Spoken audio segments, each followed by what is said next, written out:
ওসমান হাদির মৃত্যু এক শূন্যতা এবং এক অসহায়ত্ব দেয়। হাদির মৃত্যু সবাইকে বলে আমরা আমাদের কণ্ঠস্বর হারালাম।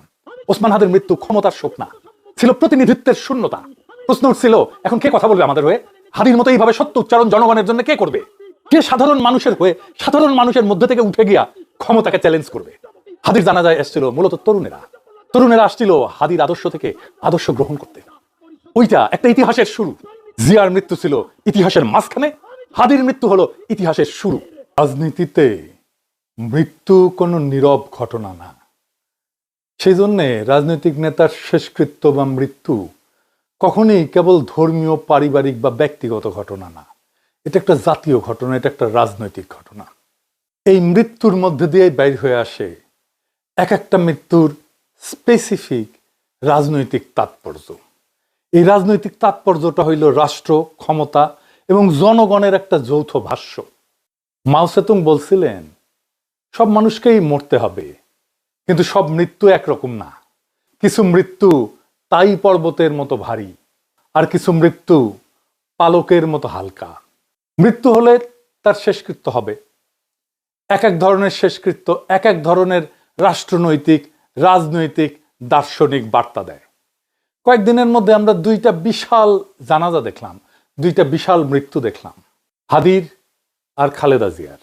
বাংলাদেশের মানুষ আর একটা মৃত্যু এবং জানাজা দেখছিল, জিয়াউর রহমানের জানাজা। এই তিন মৃত্যুই তাই পাহাড়ের মতো ভারী, সেই জানাজাও ছিল বিশাল। এই তিন জানাজা কি একই ধরনের, একই বার্তা দেয়?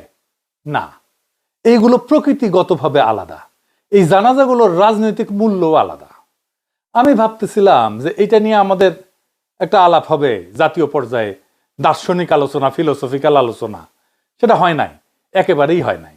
এর ফলে যা হয়েছে, কোন জানাজায় কত লোক হয়েছে, এই ধরনের খুবই স্থূল আলোচনায় পর্যবসিত হয়েছে এই তিন বিশাল মৃত্যুর ঘটনা।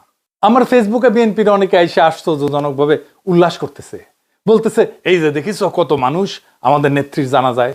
কেউ কেউ কইতেছে জানাজায় এত লোক দেখাই না, এখন সবাই তারেক রহমানের কাছে বেরিচ্ছে, বিএনপির বিজয় ঠেকায় কে। কি তামাশা!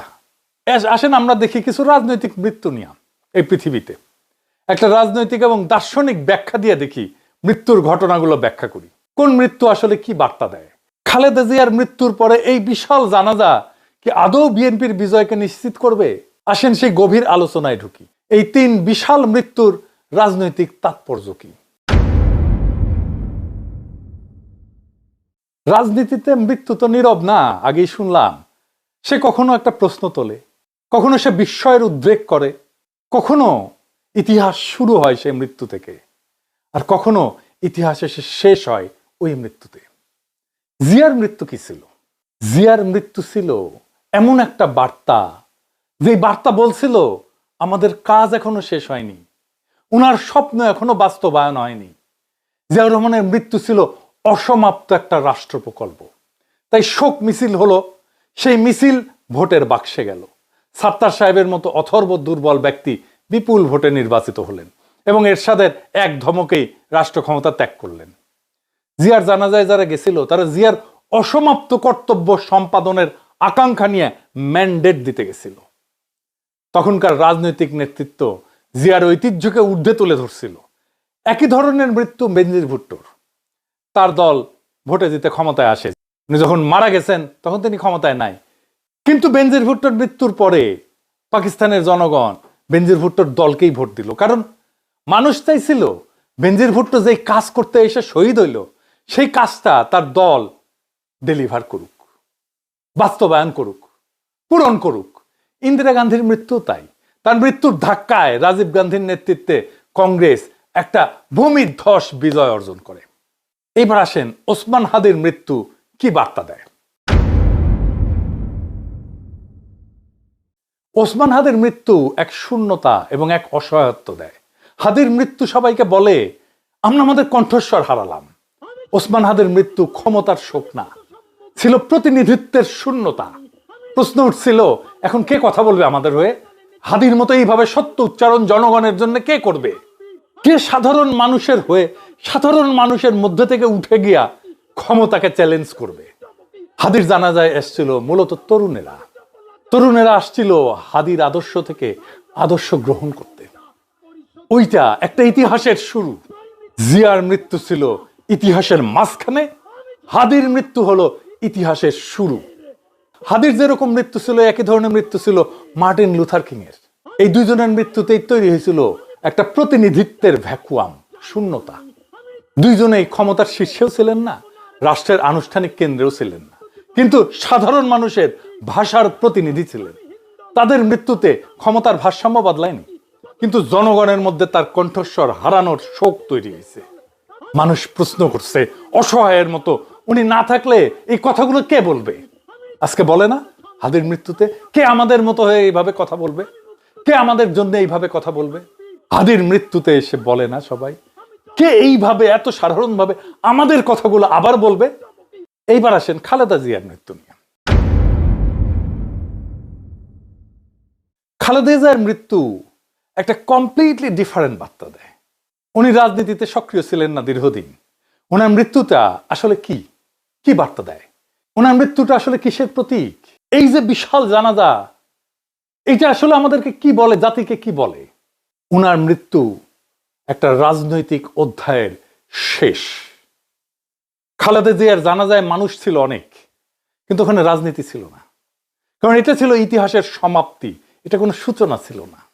এখানে একটা প্রজন্ম তাদের কালেকটিভ স্মৃতির সাথে বিচ্ছেদের বেদনা সবার সাথে ভাগ করে নিতে আসছিল। এইটাকে বলে হিস্টোরিক্যাল ক্লোজার। একটা অধ্যায় শেষ হয়ে গেল আমাদের প্রজন্মের জন্য, আমাদের দেশের জন্য। এটা শুধু খালেদা জিয়ার জীবনের, রাজনৈতিক জীবনের সফল পরিসমাপ্তিই না, যেই জনগোষ্ঠী খালেদা জিয়া আর জিয়ার রাজনীতি করে আসছে তাদের সাথেও একটা হিস্টোরিক ক্লোজার। বিএনপির এই মৃত্যুকে তুলনা করা যায় ইতিহাসে আরো দুই মৃত্যুর সাথে, মাদার তেরেসার মৃত্যু, নেলসন ম্যান্ডেলার মৃত্যু, আর তার সাথে একই রাস্তায় দাঁড়ায় খালেদা জিয়ার মৃত্যু, একটা রাজনৈতিক সিলসিলার পরিসমাপ্তি। তিনজনের মৃত্যুই ছিল হিস্টোরিক্যাল ক্লোজার, ইতিহাসের সমাপ্তি, সূচনার না। মাদার তেরেসার মৃত্যুতেও ক্ষমতার কোনো পরিবর্তন হয়নি, কেউ ভোটও চায়নি উনি, কারণ সবাই ওখানে গেছেন ওনাকে বিদায় জানাতে, কারণ ওনার জীবদ্দশাতে যা করার দরকার ছিল উনি করে গেছেন। এই শোক প্রকাশ ছিল কৃতজ্ঞতার। নেলসন ম্যান্ডেলার মৃত্যুতেও সারা দুনিয়া কাঁদছে, কিন্তু ওনার মৃত্যুতে কোনো বিপ্লব হয়নি, কোনো বিপ্লবের ডাকও নাই। ওনার মৃত্যুতে ওনার সংগ্রামী জীবনের প্রতি সবাই শ্রদ্ধা জানাইছে। খালেদা জিয়ার মৃত্যু, সেটাও একই রকম একটা অধ্যায়ের শেষ। বিশাল জনসমাগম ছিল, কিন্তু এই যে শোক, এইটা কোনো সলিড রাজনীতিতে কনভার্ট হয়নি, কারণ এই মৃত্যুর সাথে ক্ষমতার প্রশ্নটা জড়িত না। এই তিনটা মৃত্যুই, Mother Teresa, Nelson Mandela, Khaleda Zia, কোনোটাই অসমাপ্ত প্রকল্প না। তাই জানাজা হয়েছে জনসমুদ্র, কিন্তু কোনো স্লোগান ওঠেনি, শপথ হয়নি, যেটা হয়েছে হাদির জানাজায়।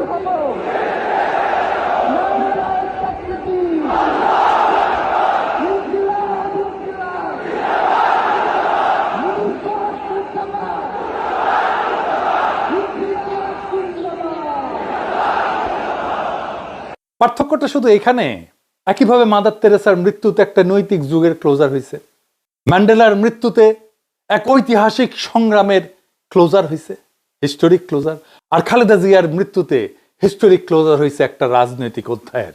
এমনকি তারেক রহমানের বক্তব্য বা নজরুল ইসলাম খানের বক্তব্য ছিল ওনার রাজনৈতিক জীবনের স্মরণ। আমি মরহুমা বেগম খালেদা জিয়ার বড় সন্তান তারেক রহমান।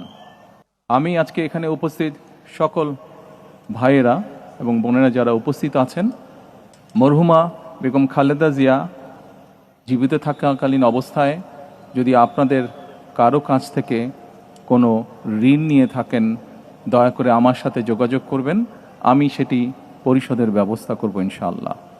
একই সাথে উনি জীবিত থাকাকালীন অবস্থায় ওনার কোনো ব্যবহারে, ওনার কোনো কথায় যদি কেউ আঘাত পেয়ে থাকেন, তাহলে মরহুমার পক্ষ থেকে আমি আপনাদের কাছে ক্ষমা প্রার্থী। দোয়া করবেন আল্লাহ তাআলা যাতে ওনাকে বেহেশত দান করেন। আসসালামু আলাইকুম। খালেদা জিয়ার জানাজায় এসেছিলেন মূলত শোকার্ত 40 মানুষেরা। তারা সবাই খালেদা জিয়াকে একজন ভিকটিম হিসেবে দেখছে। হাসিনার জামানার, হাসিনার ফ্যাসিবাদের সবচেয়ে মজলুমের মুখ হিসেবে দেখছেন খালেদা জিয়াকে। সেই খালেদা জিয়াকে বিদায় জানাতে সব কান্না থেকে ক্ষমতা উৎসরিত হয় না। কিছু মৃত্যু ইতিহাসের ক্লোজার হয়, ভবিষ্যৎ খুলে দেয় না। এগুলোই সেই মৃত্যু যেগুলো পাহাড়ের মতো ভারী কিন্তু নীরব। আমি আবেগকে অস্বীকার করতেছি না, প্রচুর আবেগ ছিল, আমাদের ভালোবাসা ছিল, শোক ছিল, কান্না ছিল, শ্রদ্ধা ছিল, কিন্তু এই আবেগটা রাজনৈতিক না, এই আবেগটা ঐতিহাসিক, হিস্টোরিক। আবার ধরেন কখনো কোনো মৃত্যু ভয় দেখায়, মেসেজ একটাই, এই পরিণতি মনে রেখো, এই মৃত্যু মানুষকে রাস্তায় নামায় না, নীরব করে দেয়। শেখ মুজিবের মৃত্যু ছিল সেই রকম ভয় দেখানো মৃত্যু। ক্রসফায়ারে হতভাগ্যদের মৃত্যু ওই রকম ভয় দেখানো মৃত্যুই ছিল। আজকের আলোচনার সবচেয়ে কঠিন কথাটা এখন বলতেই হয়, এই যে ভিড়, এই যে জনসমুদ্র, এরা ভোটের লাইনে দাঁড়ানো মানুষ না। এই ভিড় কোনো শপথ নিতে আসেন, এই ভিড় ভবিষ্যৎ চাইতে আসেন। এই ভিড় আসছে বিদায় দিতে, শ্রদ্ধা জানাতে। এই জানাজা বিএনপির শক্তির প্রমাণ না, এই জানাজা বিএনপির হিস্টোরিক্যাল ক্লোজার। এই মানুষগুলো খালেদা জিয়ার সাথে শুধু একজন নেত্রীকে না, নিজেদের রাজনীতিকেও নীরবে কবর দিয়ে গেল। এই জানাজা কোনো অসমাপ্ত রাজনৈতিক প্রকল্পের জানাজা না, এটা ছিল এক সমাপ্ত রাজনৈতিক প্রকল্পের বিদায়, শেষ বিদায়, হিস্টোরিক্যাল ক্লোজার। একটা প্রজন্মের রাজনৈতিক স্মৃতির শেষ দেখা। এই ভিড় আসলে শক্তি না, এই ভিড় আসলে বেদনা। এই কান্না আসলে সেই রাজনীতির বিদায়, যেই রাজনীতির মূর্ত প্রতীক ছিলেন বেগম খালেদা জিয়া। এই মানুষগুলা খালেদা জিয়ার সাথে শুধু একজন নেত্রীকে না, নিজেদের রাজনৈতিক জীবনকেও নীরবে কবরে দিয়ে আসছেন। কোনো স্লোগান ওঠেনি, কোনো শপথ হয়নি, কোনো ভবিষ্যৎ আঁকা হয়নি। আর যেখানে ভবিষ্যৎ আঁকা হয় না, সেখানে রাজনীতি জন্মায় না। এই যে জনসমুদ্র আসছে, তারা শুধু খালেদা জিয়াকেই না, তারা বিএনপিকেও বিদায় জানাচ্ছে আনন্দের সাথে না, বরং বেদনার সাথে। কারণ যেই বিএনপি বাংলাদেশের আধিপত্যবাদের বিরুদ্ধে একটা শক্তিশালী রাজনৈতিক শক্তি হয়ে উঠছিল, সেই রাজনীতিকেই আজকের বিএনপি ত্যাগ করছে। সেই জন্য যেই প্রজন্ম বিএনপি করে আসছে, তারা আজকে বিএনপি করতে পারতেছে না। যে প্রজন্ম বিএনপি করে আসছে, ভোট দিয়ে আসছে, তারা আজকের বিএনপির রাজনীতি আর করতে পারবে না, করা সম্ভব না। আজকের তরুণেরা তো বিএনপি করে না, তারা নতুন রাজনৈতিক শক্তির পিছনে দাঁড়াইতেছে, নতুন রাজনৈতিক দল তৈরি করতেছে। আর যারা পুরনো বিএনপি, তারাও আজকে বিএনপির সাথে চিরবিচ্ছেদ ঘটালো। তাদের সকলের জন্যই খালেদা জিয়া ছিলেন সেই বন্ধন, যা তাদেরকে খুব দুর্বল করে হইলেও বেঁধে রাখছিল বিএনপির সাথে এতদিন। সেই বন্ধন ওই জানাজার দিনে একেবারে ছিন্ন হয়ে গেল। বিএনপির সাথে ওই প্রজন্মের সম্পর্ক শেষ। এটাই ছিল সেই দিনের পুরনো বিএনপি প্রজন্মের সুতীব্র বেদনার উৎস, ওই জনতার দ্বিগুণ বেদনার উৎস। এই ভিড়, এই জনস্রোত, এই প্লাবন, এই জনসমুদ্র বিএনপির পুনর্জন্মের সংকেত না। এই ভিড়, এই জনসমুদ্র বিএনপির শেষ স্মরণ। যারা আজ এই ভিড় দেখে উল্লাস করছে, তারা বুঝতে পারতেছে না ইতিহাস কখনো কান্না দিয়ে ক্ষমতা দেয় না। ইতিহাস ক্ষমতা দেয় তখনই যখন শোক প্রশ্নবোধক হয়, পূর্ণচ্ছেদ হয় না। আর খালেদা জিয়ার জানাজা ছিল একটা স্পষ্ট নীরব পূর্ণচ্ছেদ। এই জানাজা বিএনপিকে আগায় দেয়নি, এই জানাজা বিএনপিকে বিদায় জানাইছে, বেদনা ভরে, মর্যাদার সাথে, কিন্তু রাজনৈতিকভাবে চূড়ান্তভাবে। খালেদা জিয়ার স্মৃতি অমর হোক। ইনকিলাব জিন্দাবাদ। শরীফ ওসমান হাদির ঘটনায় জনগণকে ভুল বুঝিয়ে ঘটনার একটা ভিন্ন রূপ, একটা মোড় দেওয়ার চেষ্টা করছে সরকার, কিন্তু জনগণ বুঝে গেছে যে আসলে ঘটনা কারা ঘটিয়েছে। দর্শক, 7 জানুয়ারি বা 7 জানুয়ারির মধ্যে শরীফ ওসমান হাদির হত্যার ঘটনার চার্জশিট দেওয়ার কথা ছিল মামলার। 7 জানুয়ারির একদিন আগেই 6 জানুয়ারি চার্জশিট দেওয়া হয়েছে, দাখিল করা হয়েছে। কিন্তু যাদেরকে এখানে অভিযুক্ত হিসেবে দেখানো হয়েছে, বা এক কথায় আমরা যেটা বলেছি যে রহস্য উদ্ঘাটন হবে, সে রহস্য হিসাবে যেটা দেখানো হচ্ছে, মজার বিষয়, জনগণ কেউ বিশ্বাস করছে না, ওসমান হাদির পরিবারের কেউ এটা বিশ্বাস করছে না, ওসমান হাদির সংগঠন ইনকিলাব মঞ্চ এটা বিশ্বাস করছে না। এর মানে শরীফ ওসমান হাদির ঘটনায় সরকার কৃত্রিম ভাবে জনগণকে সান্ত্বনা দেওয়ার চেষ্টা করছে, এই যে পেয়ে গেছে। কিন্তু ঘটনা এত সহজ নয়। দর্শক, আগে চার্জশিটটা একটু দেখি, তারপরে কারা ঘটিয়েছে, জনগণ কাদেরকে দায়ী মনে করে। আর সরকার যতই নাটক করার চেষ্টা করুক, জজমিয়া সাজানোর চেষ্টা করুক, এটা নতুন বাংলাদেশে এইসব জজমিয়া নাটক টাটক আর চলবে বলে মনে হচ্ছে না। হাদি হত্যা, ফয়সাল সহ 17 জনকে অভিযুক্ত করে চার্জশিট। এখন একটা ফলের আপনারা খোসা দেখতে পাচ্ছেন, এই চার্জশিটে যা দেখতে পাচ্ছেন ওটা খোসা, উপরের আবরণ, কিন্তু ভিতরের নিউক্লিয়াস যারা এই ঘটনা ঘটিয়েছে, কাদের সাথে শত্রুতায়, এগুলোর কোনো কিছুই এখানে উদ্ঘাটিত হয়নি। রিয়ালিটি কি, পিপলস পারসেপশন কি, আমি আসছি সেদিকে। ইনকিলাব মঞ্চের আহ্বায়ক শরীফ বিন ওসমান হাদির হত্যাকাণ্ডের ঘটনায় ফয়সাল করিম মাসুদ সহ 17 জনকে অভিযুক্ত করে আদালতে চার্জশিট দেওয়া হয়েছে। আমি ব্যক্তিগতভাবে এই চার্জশিটের প্রতি অনাস্থা জ্ঞাপন করছি। আমি বিশ্বাস করি যে মামলার বাদী যিনি, বা ওসমান হাদির পরিবারের বা সংগঠনের যারা এই মামলার বাদীর সাথে রিলেটেড, তারা এই চার্জশিটের প্রতি অনাস্থা জ্ঞাপন করবেন। এখানে আসলে অপরাধীদের বাঁচিয়ে, কিন্তু জজমিয়া অথবা যারা এক্সিকিউট করেছে, যারা টাকার বিনিময়ে ভাড়া খেটেছে, শুধু তাদেরকেই এখানে দেখানো হয়েছে, কিন্তু ঘটনার রহস্য এখানে উদ্ঘাটিত হয়নি। আমি ব্যক্তিগতভাবে এই চার্জশিটকে প্রত্যাখ্যান করেছি এবং অনাস্থা জ্ঞাপন করি। শরীফ ওসমান হাদির একজন বন্ধু হিসেবে আমি এটাকে বিশ্বাস করতে পারছি না।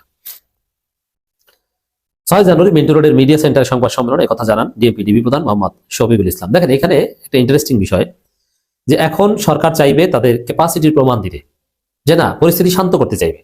এই যে আমরা পাচ্ছি, এই জন্য এই মুহূর্তে সরকারের এইসব নাটকও আমরা বিশ্বাস করতে চাই না। সরকার কি জন্য 7 তারিখের একদিন আগে 6 তারিখে চার্জশিট দিয়ে দিয়েছে, ওটা আমরা বুঝি, ওটা জনগণ বুঝে। তিনি বলেন, তদন্তে আসামিদের বিরুদ্ধে অভিযোগ প্রমাণিত হয়েছে বলেই চার্জশিট দেওয়া হয়েছে। চার্জশিট দেওয়া 17 জনের মধ্যে 12 জন গ্রেপ্তার এবং 5 জন পলাতক রয়েছে। এই 17 জন এরা যে জড়িত না, আমি এখানে জজমিয়া নাটকের সাথে তুলনা করতে চাই না।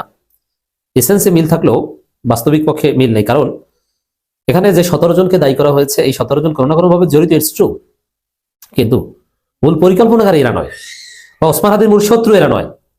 এরা জাস্ট টাকার বিনিময়ে কাজ করেছে। এরা প্রফেশনাল কিলার, এবং প্রফেশনাল কিলার যারা, they are related to Awami League, it's true, but এই ঘটনা আওয়ামী লীগ সরাসরি ঘটায়নি, এই সাহস আওয়ামী লীগের নেই। এটা কারা ঘটিয়েছে আমি আসি সেদিকে। জনগণ যেটা মনে করে ওইটাই সঠিক, যাদের নাম অনেকে নিতে ভয় পায়। অবশ্য তাদের বিলুপ্তির একটা পথ এসেছে।